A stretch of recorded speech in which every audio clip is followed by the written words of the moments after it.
आपने इससे पहले कहा गुरुजी कि भगवान गुरु और अंतर चेतना जो है, सूक्ष्म तरंगों के रूप में ही शक्ति के रूप में अनुभव होता है अंदर से। तो इसको अंतर्वाणी कहते हैं। तो ये अंतर्वाणी क्या है और कैसे अनुभव करना? ये अंतर्वाणी आप जब अपने आप को शांत कर लोगे पूर्ण रूप से, अब परमात्मा आपको प्रतिदिन संकेत देता है, लेकिन प्रभु के संकेत बड़े सूक्ष्म होते हैं और सूक्ष्म संकेतों को वही पहचान लेता है जो बड़ा ही संवेदनशील होता है, अन्यथा आप नहीं पहचान सकते उसको।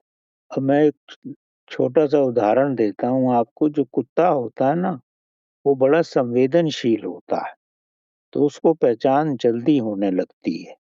लेकिन उसमें किस तरह की शक्तियाँ हैं ये सब कहना बड़ा मुश्किल है, लेकिन उसमें इस तरह की संवेदनाएँ अक्सर आपको मिल जाएँगी। जैसे अब आपके आस-पास किसी का स्वर्गवास होने वाला है, तो कुत्ते की वाणी एकदम ही अलग होगी। अगर आपने जीवन में इसका अनुभव किया है, तो आप देखोगे 1-2 दिन में वहाँ कोई स्वर्गवास होने वाला है। तो इसी तरह आपके अंदर जो संवेदनशीलता है, जितनी ज़्यादा आपको संवेदनशीलता होगी, उतना ही प्रभु का आभास होगा। प्रभु आपको शब्दों में नहीं बोलेगा, प्रभु आपको संकेत देगा।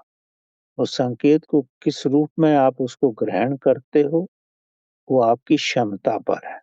अगर आपका जीवन में ज़्यादा विकास हो गया है, तो प्रभु सपनों के माध्यम से भी संकेत देता है। जैसे आपके सपने होते हैं, वैसा ही आपका संसार भी होता है। वो ज़रूरी नहीं है हर सपने से कनेक्टेड हो, लेकिन काफ़ी कुछ ऐसा कनेक्शन होता है, जब प्रभु आपको स्वप्न के माध्यम से भी देता है।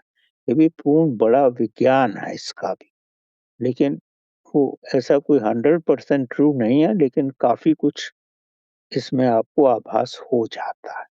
प्रभु हर चीज़ का आभास ही देता है। जैसे आपको अपने जीवन में आत्मा का आभास करना है, तो आत्मा का भी केवल आभास ही होता है। वो आप प्रत्यक्ष रूप में कुछ नहीं देख सकते। आभास आपको होगा, हाँ, मेरे अंदर ये चेतना है, ये हो रहा है। ये तभी होगा जब आप पूर्ण शून्य में हो जाओगे, पूर्ण शांत हो जाओगे। जब पूर्ण शांत हो गए तभी तो आपको पानी की होद में पड़ा हुआ एक छोटा-सा कंकड़ भी दिख जाएगा, बस वही है सब कुछ। लेकिन उसमें अगर हाथ डालोगे तो कंकड़ को लोकेट नहीं कर सकते आप। आपका हाथ दूसरी डायरेक्शन में जाएगा, उस दिशा में नहीं जा सकता। तो जितने आप संवेदनशील बनोगे, उतना ही आपको आभास हो। शब्दों के माध्यम से केवल भौतिक वस्तुओं के बारे में ही जानकारी होती है।